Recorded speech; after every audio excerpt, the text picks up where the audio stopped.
Election ನಡೆಸಕ್ಕಂತ ಸಂದರ್ಭದಲ್ಲಿ ನಾವ್ ನೋಡಿ ನಿಜವಾಗಿ ಹೇಳ್ಬೇಕಾದ್ರೆ ಭಾರತೀಯ ಜನತಾ ಪಾರ್ಟಿ ನಡ್ಕೊಂಡ ರೀತಿ ನೋಡು ಒಂದ್ ದಿನ ಈ ಪಾರ್ಟಿಗೆ ಇರಬಾರ್ದು. ನಾನು ನಿಜವಾಗಿ ಹೇಳ್ತಾ ಇದ್ದೀನಿ, ಇಷ್ಟು ವರ್ಷ ನಾನು ಏನ್ ನನ್ನ ಕುಟುಂಬ ಹೊಡೆದ್ರು, ನನ್ನ ಕುಟುಂಬ ಹೊಡೆದವರೇ ನಮ್ಮ ಪಾರ್ಟಿಯಾಗಿ ಇರ್ತಕ್ಕಂಥ ಬದಲಾಸರು ಇದು ಹೇಳ್ತೀನಿ.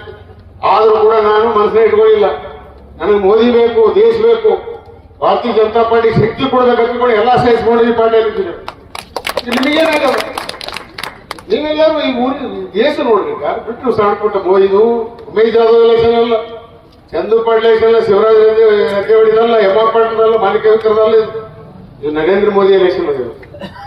ಇಲ್ಲಿ ಮೋದಿ ಇವರಿಗೆ MP ಆರ್ಸ್ ಕಳಿಸೋದ್ರಿಂದ ಅಲ್ಲಿ ಇವರು ಪ್ರಧಾನಮಂತ್ರಿ ಆಗಲ್ಲ, ನರೇಂದ್ರ ಮೋದಿ ಪ್ರಧಾನಮಂತ್ರಿ ಆಗ್ತಾರೆ. ನರೇಂದ್ರ ಮೋದಿ ಪ್ರಧಾನಮಂತ್ರಿ ಆದ್ರೆ ದೇಶ ಇನ್ನೂ ಬಲಿಷ್ಠವಂತ ದೇಶ ಆಗ್ತದೆ. ಇವಾಗ 13 ಜನ ಪಾರ್ಟಿಗಳು ಒಂದಾಗಿರೋ ವಿಚಾರ ಮಾಡಿ. ಒಂದು ಕಾಲಿತ್ತು ನೋಡಿದ್ರಿ ನೀವು, ಕಾಂಗ್ರೆಸ್ ಪಕ್ಷ ಇಂಥ ಬೃಹತ್ವಂತ ಪಾರ್ಟಿ 400 ಸೀಟ್ಗಳಿರ್ತಕ್ಕಂಥ ಕಾಂಗ್ರೆಸ್ ಪಕ್ಷ ಇವತ್ತು 40 ಸೀಟಿಗೆ ಬಂದು ಅಂದ್ರೆ ವಿಚಾರ ಮಾಡಿ ಯಾವ ಕಿಲೋಮೀಟರ್ ರಾಜಕಾರಣ ಅವ್ರು ಮಾಡಿದ್ದಾರೆ. ಎಲ್ಲ ತೋಲೆ ಮಾಡಿ ನೋಡ್ಬೇಕು. ನೀವೆಲ್ಲ ಎಜುಕೇಟೆಡ್ ಇದ್ದೀರಿ, ಹೆಂಗ್ ಹುಡುಗರು ಎಲ್ಲ ನೀವು. ಶಿವರಾಯ ನೀನು ಬಹಳ ಒಳ್ಳೆಯದು ತಿಳಿದಾರೆ, ಮಾತಾಡೋದು ನೋಡಿದ್ರೆ ಇದು ಅಲ್ಲ ಸರಿ ಅನ್ಸಲ್ಲ. ಸಭೆದಲ್ಲಿ ನಮ್ಗೆ ಕೇಳೋದು ಬರೀ ನಾ ಟೈಮ್ ಕೊಡಿಸ್ತೀನಿ, MP ನಾವು ಕೂತು ಚರ್ಚೆ ಮಾಡಿ ನೀವು ಎಲ್ಲೇ ರೇಟ್ ಇರ್ತಿದಂದ್ರೆ ನಾನೇ ಕ್ಲಾಸ್ ಮಾಡ್ತೀನಿ. ಉಮೇಶ್ ಜಾಧವ್ ಅವ್ರು ಹೇಳಿದ್ ಯಾಕೆ ಮಾಡಿಲ್ಲ ಏನಿಲ್ಲ, ಸುಮ್ಮನೆ ಸಭೆದಾಗ ಬಂದು ಅವ್ ಯಾರ್ಯಾರು ಹೇಳ್ಯಾರೇನು ಬಂದು ಹೈಲೈಟ್ ಮಾಡೋದು, ಪತ್ರಿಕೆಯಲ್ಲಿ ಬರೋದು, ಇದು ನಮಗೆ ಒಪ್ಪೋದಿಲ್ಲ, ಇದು ನಾ ಸಹಿಸೋದಿಲ್ಲ.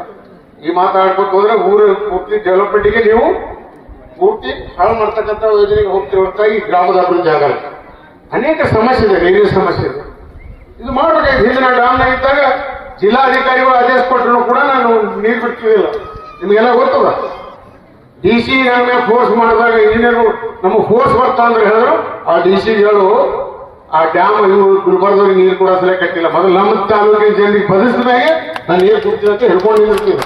ಆ ಗರ್ಸ್ಥಾನ ಬೇಕು ರಾಜ್ಯ ನೀರಿದ್ದವ್ರ ಬಗ್ಗೆ. ಇಲ್ಲಿ ಯಾರೇ ಹೋಗಿ ಹೇಳಿದ್ರೆ ಗೇಟ್ ಎತ್ತೋದು, ನೀರು ಖಾಲಿ ಮಾಡೋದು. ಈಗ ನೋಡಿ ಏನ್ ಮಾಡ್ತೀವಿ, ಡ್ಯಾಮ್ನಲ್ಲಿ ನೀರೇ ಇಲ್ಲಿ ಇವತ್ತು ಮಳೆ ಕಮ್ಮಿ ಅಂತ ಎಲ್ಲರಿಗೂ ಗೊತ್ತಿದ್ರು ನೀರು ಹಿಡಿಯಕ್ಕಾಗಿಲ್ಲ. ಮುಂಜಾಗ್ರತೆ ವಹಿಸಿ ಬಂದಂತ ನೀರು ಗೇಟ್ ಹಾಕಿ ತಡ್ಕೋಕಾಗಿಲ್ಲ. ಸುಮ್ಮನೆ ಯಾರು ಹೇಳೋದು ಬಿಡೋದು, ಬರೀ ಉಸ್ಕಿನ ಮಂದಿ ಸಹಾಯ ಮಾಡ್ತಕ್ಕಂಥ ಕೆಲಸ ಮಾಡೋದು. KK ಅವ್ರು ಎಷ್ಟು, ಕಾಂಗ್ರೆಸ್ ಅವ್ರು ಎಷ್ಟು, ಒಬ್ಬರೇ BJP ಅವ್ರು ಇದ್ರು ತೋರಿಸಿ ನಾನು ಅವ್ರಿಗೆ ಮನಿ ಕಳಿಸ್ತಕ್ಕಂಥ ಕೆಲಸ ಮಾಡ್ತಾರೆ. ಯಾರು ನಮ್ಮವ್ರು BJP ಅವ್ರು ಯಾರು ಉಳಿಸ್ಬಿಡ್ಯಾರ.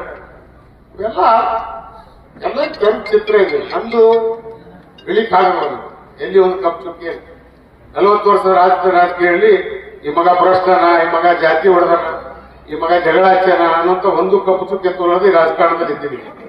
ಅದು ಅದ ಅಂತಂದ್ರೆ ಮಾಲಿಕೆ ಗುತ್ತೇರಿ ಎಲ್ಲರೂ ಗೌರವ ಕೊಡ್ತಾರ. ಎಲ್ಲರೂ ಮಾಲಿಕೆ ಗುತ್ತೇರಿ ಎಂದೋ ಮುಗಿಸ್ಬಿಡ್ತಿರೋ. ನಿಜವಾಗಿ ಕರೋನಾದಾಗ ಹೋದಾಗ ಬಹಳ ಮಂದಿ ಹಬ್ಬ ಮಾಡ್ಯಾರ.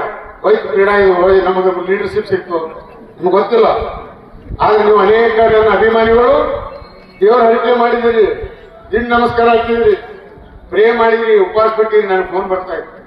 ಅಂತ ದಂಬರಾಳಿಗೂ ನಾನು ನಿಮಗೆ ಸಂದೇಶ ಕೊಟ್ಟ, ಏನೋ ಅಂಜಬೇಡ್ರಪ್ಪ, ದೇವರ ಆಶೀರ್ವಾದದಿಂದ ದಿನ ನಾ ಇಬ್ಬರು ಅಲತ್ತೀನಿ, ನಿಮ್ಮ ಸೇವೆ ಮಾಡಕ್ ಬರ್ತೀನಿ ಅಂತ ಹೇಳಿದಾಗ ಜನ ಉತ್ತರ ಬಿಟ್ಟಿದೆ. ಇವತ್ತು ನಿಜವಾಗಿ ನಾವು ವಾಪಸ್ ಬಂದಿದ್ದು ಬಹಳ ಮಂದಿ ತ್ರಾಸ ಆಗ್ಯದ. ನಮ್ಮ ದೋಸ್ತರಿಗೆ, ನಿಮಗಲ್ಲ, ನಮ್ಮ ಅಭಿಮಾನಿಗೆ ನಿಮಗೆ ಖುಷಿ ಆಗ್ಯದ. ಅವ್ರಿಗೆ ತ್ರಾಸ ಏನಪ್ಪ ಹೋಯ್ತು ಕ್ರೀಡಾ ಅಂತ ಹೇಳಿದ್ರು. ಅದಕ್ಕೆ ಇದು ನಮ್ಮ ಕೈಲಿಲ್ಲ, ಅದೆಲ್ಲ ಪರಮಾತ್ಮ ಕೈಲದ.